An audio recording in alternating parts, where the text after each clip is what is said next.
In this video, we're going to discuss dependent events. Still part of Unit 7, so we're coloring pink. In dependent events, the outcome of one event has an impact on the outcome of another event. So examples, we're going to classify each as independent or dependent. A coin is tossed and a number cube is rolled. So whatever happens on the coin does not influence the number cube. So these would be independent. They are totally separate. Dylan chooses a gumball from a bag and then Kia chooses one. So whatever Dylan chooses affects whatever Kia can choose, because Dylan is going to take that gumball out and supposedly he's going to chew it. He's not going to chew that gumball up, put it back in the bag, and let Kia possibly choose that one. So there's something changing there.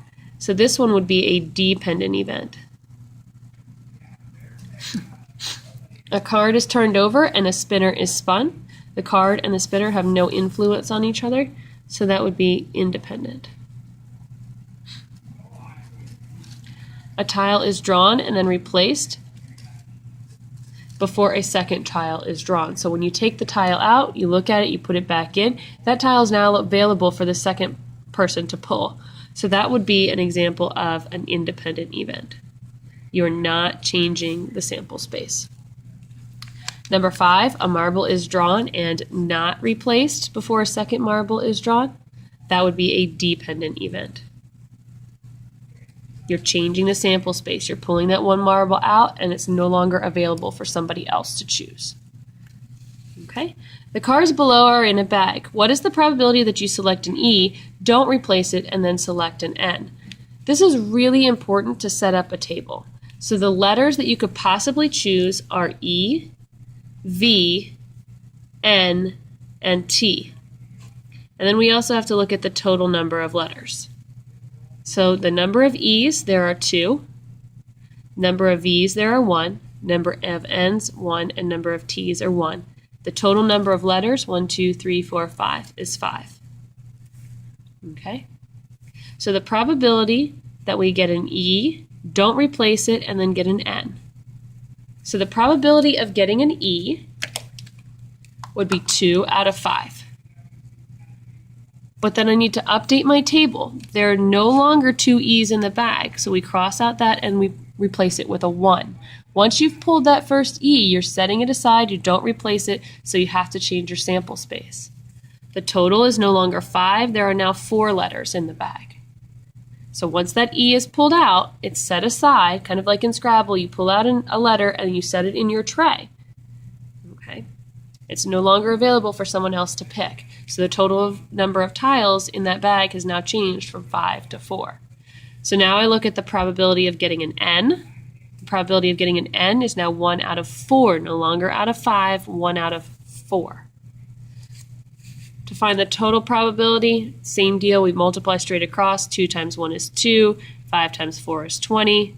Reduce our fraction, this would be 1 out of 10. Example number 2, or actually number 7. You have 8 marbles in a bag, 3 are blue, 1 is purple, and 4 are green. What is the probability that you pull 3 green marbles in a row without replacing them? So again, this is where making that table is really, really helpful. We have blue marbles is 8, purple 1, and green 4. Very rarely will they give you the total, so you actually need to take a second and find the total number of marbles in the bag. So 8 plus 1 plus 4. Whoops, I forgot my blue. Let's try this again. I just totally messed that up. You do have a total of 8 marbles. So blue is 3, purple is 1, and green is 4. My apologies, I read that wrong. And they did give you the total as 8. Usually they won't give you the total. You actually have to add them up. All right, so we're looking for the probability of pulling a green, and then another green, and then another green. Excuse me. Fighting a cold here, guys. All right, so the probability of pulling the first green is 4 out of 8. Okay? I need to then update my table. Once I've pulled that green marble out, I have 3 green left and 7 total marbles left. All right. Probability now of pulling a green would be 3 out of 7. I have 3 green left, 7 marbles in the bag. Update the table again. I now have 2 green left, and I have a total of 6 marbles. So the probability of pulling the green marble again for a third time would be 2 out of 6.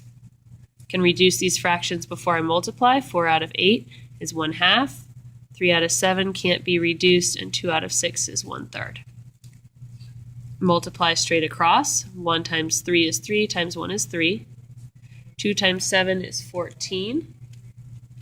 Times 3 is 42. Both of those numbers are divisible by 3, so I can reduce the fraction. That gives me 1/14 as my final answer. So the probability of pulling 3 green marbles in a row is 1/14.